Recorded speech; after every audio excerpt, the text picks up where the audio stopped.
موشکاف سلام عرض میکنه. مخلص همه هموطنای گلم هم هستم. آقا این زهر اتمی از گلوی سیدعلی رفت پایین و همینجوری شر اعضا و جوارح عظما رو پشت سر گذاشت و رسید به جای حساس. جای حساس یعنی کجا؟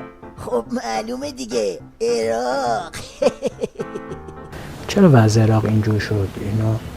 اینها حریف مردم با غیرت عراق نمیشوند که از دیکتاتوری صدام حسین خودشون نجات دادن، دموکراسی ایجاد کردن و یقین بدانید شما که آقای مالکی با پشتیبانی این مردم و علما و اتحاد همه مردم قطعا پیروز خواهد شد، اما این مسئله طول خواهد کشید. بله. ببین اکبر شیره‌ای، واسه کی خالی میبندی؟ جای این قفوزای دوغکی برو سیگارتو روشن کن، چون همین روزاست که باید تا فیلتر بکشیش. افتاد؟ یه وقت فکر نکنید این حرفا فقط مال این یارو ولایتی ها، نه بابا، همه جام زهری ها اجماعاً توپو انداختن تو زمین امت همیشه در صحنه عراق. یکیشم همین شیخ فریه. منتها من خودم میخوام اطمینان بدم به مردم عزیز خودمون که ملت عراق قادر هست خودش که تروریسم رو دفع بکنه. فتوایی که مرجعیت عراق صادر کرده حضرت آیت الله سیستانی و گفته برای دفاع هر که میتونه باید سلاح رو در دست بگیره و از خودش و از کشورش دفاع بکنه. حالا برای اینکه مثلث ما نمیتوانیم تکمیل بشه، میریم سراغ رأس با رفته مثلث، یعنی خود علی گدا که خبر مرگش قرار حرف آخر رو تو نظام بزنه.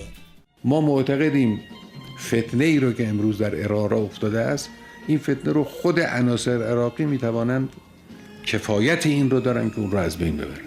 ما معتقدیم این مسئله داخلی است و خود دولت عراق و مردم عراق و مرجعیت دینی در عراق که به حمدالله اشراف بر این مسائل داره مرجعیت، قادرند و کافی هستند برای اینکه این مسئله رو تمام کنن و انشالله تمام هم خواهند کرد. علی گدا سود زدی در ابعاد ام القرازه ولایت. آخه کله بودینگی بابا، تو که باند خودتو نمیتونی جمع کنی، بیجا میکنی میری از قول نوچه های عراقیت ارد میدی. کدوم کفایت، کدوم عناصر؟ بیا این که وزیر خارجه مالکیه داره به نظام سلطه سفارش هوایی میده.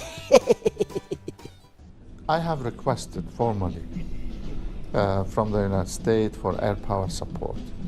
Iraq doesn't have an air force job. تازه اونم نه به یه زبون، به دو زبون. این انگلیسیش بود، اینم عربیش.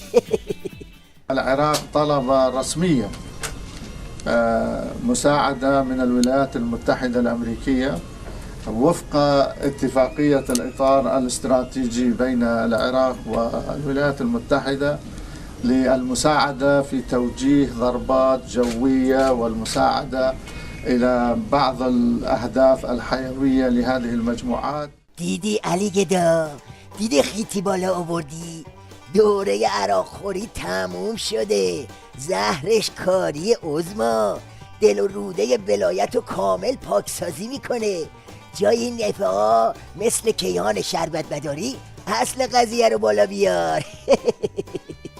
ورود ایران به پرونده امنیتی عراق تهران را درگیر مخمسه‌ای می‌کند که ضمن تحمل هزینه‌های فراوان انتهای آن مشخص نیست و البته طولانی مدت شدن آن خالی از تصور نیست.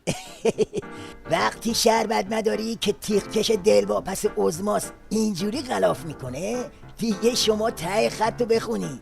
البته یه وقت فکر نکنید اشتهای علی گدا کور شده ها، نه، پاش بیفته با همون عمامه 3 طبقش دنیا رو میخوره. اما زهره و جسم ناقص و پای لب گور، اینجاست که علی گدا میمونه با آب حوضیش. یعنی باید حوض عراق رو ول کنه و حمامه خودشو تو بیت العنکبوتش بچسبه که یه وقت باد نبره.